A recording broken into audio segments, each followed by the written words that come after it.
So I'm doing an advanced workshop for my past students. And so in my mind, I don't need to write so much. It's kind of like, it's on back pain. People have back pain. We treat people with back pain. If you want to have some more techniques, I'm going to do a workshop for 4 hours. Come, don't come, basically. So I was just putting something relatively quickly out to people, to my group, made a Facebook event when I was on a roll. And I also remembered that I'm going to do this breathing workshop at the end of June. So I was maybe in that mood of just writing something up relatively quick and succinct. But that also then made me think that, because it also goes onto this page on my studio's website where all of the workshops are listed on one page. So I actually wanted to be quite short. I wanted to be 2 or 3 paragraphs max. I don't want it to be a 3-page sales letter. And it goes also, obviously, what I want other teachers to send me, kind of to the point. And it just kind of made me think, like, so if you do anything in a short and snappy, I'm not asking for shortcuts or anything, but, in a way, it's like, what are the 2 or 3 things that you should talk to in an event description, for example, to kind of, but to keep it also quite succinct. I would, I don't know. Does that? Yeah, well, I was kind of thinking about stating the problem and what people might want to get, and what the workshop gets them, what they walk away with. Well, I would say I could answer it in one word, basically. If you have a very short description, whatever you put there in that short description has to be relevant. That's the word. Mm. So it's not a time for anything extraneous. I mean, it just has to hit the bullseye of what's relevant to them. What's the thing that will have them want to know more? Oh, could you send me more information?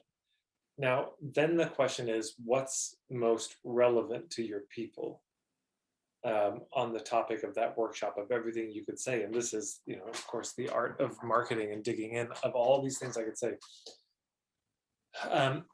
Fundamentally, I think that's going to come down to a few things. Number one, what's the journey, Island A to Island B? So one or the other, or both. If it's a service of some kind, it's probably that.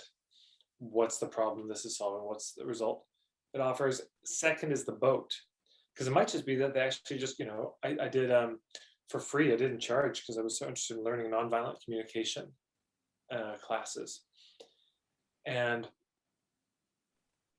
that was it. That's all I said. Hey, I'm doing some sessions around nonviolent communication. Come and join if you want. So there were people who wanted to get on that boat, and they showed up. And word spread because there were people like, oh, somebody's finally doing something about nonviolent communication at Edmonton. So they appeared. So it could be the boat. It could also be the point of view, as we're saying. I mean, but then it's the point of view always is contextualized by the journey or the boat. Because when I say point of view, I'm not just saying your theories about life in general. I'm saying, what's your point of view about how people get from Island A to Island B? Or what's your point of view about how you build boats? So the point of view could fit in there. That could be a very compelling something. So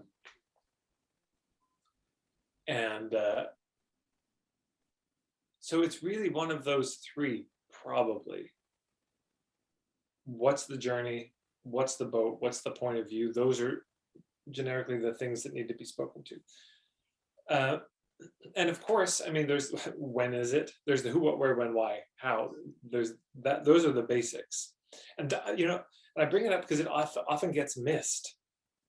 I'll see a long sales page, and I'm just trying to figure out, when the hell is this? Just put it at the top. I just need to know when. How much is it? I have to hunt for it. Where is it? Sometimes I've seen these long sales pages, and I legitimately can't tell if it's an online or a live something. So in the short thing, you want to have that there. When, where, how? I mean, also, is this sitting in circles? Are we? I made the reckless decision of going to one of these tantric speed dating events. Don't judge me, but oh God. And I gave them feedback that they did all the shit I used to do. I used to run youth leadership workshops, and it was like, walk around the room, then just wave at people, then shake hands, and a little hug. Now give them a big hug. And I just couldn't even believe it. I was like, oh God, why what, you know, you start thinking about your life and the people you might have hurt to earn the karma to find yourself in this terrible position, and people you're going to call afterwards to apologize to clean that up. It was terrible. And I mean, great. It was not terrible, but for me, it was terrible. And I should have just at some point very early on said, this isn't for me. Who's with me and wants to bail? But of course, this would be gauche. So but I wish they'd had a little video saying the how. If there'd been a video like, here's some of the exercises you'll be doing, I would have seen that and just said, hell no, definitely not. I wouldn't have gone. So sometimes there's that, you know, if this will be mostly a sitting with partners, eye gazing. Some people just know, other people like, oh, this is great, wonderful, that's what I want. So that can be sometimes what goes in. If it's a important kind of deal breaker thing. And yeah, you can have the benefits, like here are the top three. I mean, Callan Rush, I got this from her, but here are the top three things you're going to get from this. The top three benefits. Yes, that can be really helpful. You're going to learn this, this, and this. And by the way, just a little copywriting tweaking for everybody. This is subtle, but it's important, and it's also indicative of a bigger thing. Is you don't say, we're going to teach you this, this, and this. It's you will learn this, this, this. Instead of orienting our marketing from here's what I'm giving, we want to orient it to what they're receiving. So even in language, and just because it sometimes does even come out different. So well, I'll give you this. I don't care. Like, what do I get from that? Oh, well, that will result in this. It's the features and benefits conversation in sales. And features are important, but the benefits of what it might actually do for them, more important. I don't know if that helps or addresses it all, but sure.